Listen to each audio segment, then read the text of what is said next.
My practice began in 1986, and I have been a trial lawyer during my career.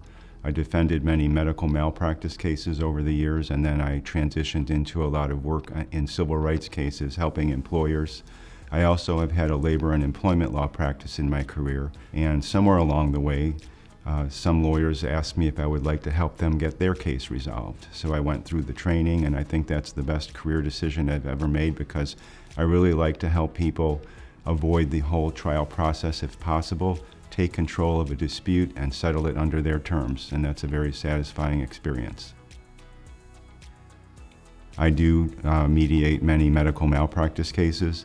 I defend many employment law cases, and I have found, just like with judges, that I can mediate any type of civil dispute by having quality lawyers give me great preparation opportunities and give me an opportunity to have an experienced dialogue with all of them. So pretty much all types of civil cases are within the realm of what I mediate. I think my mediation style would best be described as to have very good listening skills. I think ultimately, although there can be strategies involved in mediation between the parties, they really need to communicate with each other. So I think it starts with listening, it starts with understanding, and then it finishes with facilitating an excellent dialogue between the parties so they can reach the appropriate outcome in their dispute. I hope that it's a combination of patience and listening and also energy. I think a mediation shouldn't be rushed. I think there does have to be an opportunity at the beginning to have each side feel like they've been heard. It allows them to develop rapport with the neutral, and that's important toward the end when they have to make decisions and they can then trust the mediator because they've been heard and they've had a chance to consider their options after a full and complete dialogue.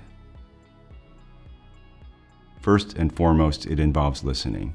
A mediator who thinks he or she knows what to do from the outset is jumping the gun. A mediator who takes the time to learn the case and then listen to the nuances of the case during mediation is the most important attribute of a successful mediator.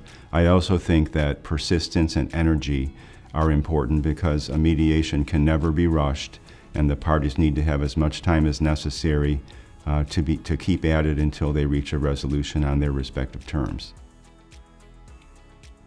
Well, since we're in Montreal, I'd have to say that one of my passions has always been ice hockey, which I've played in my lifetime and now have a son who played high school hockey, and we still skate together sometimes. I like to be outdoors, I like to spend time with my family, I like to try to stay healthy and exercise, which is difficult to do in a busy professional practice, but I think it's so important. So those are the things that excite me the most.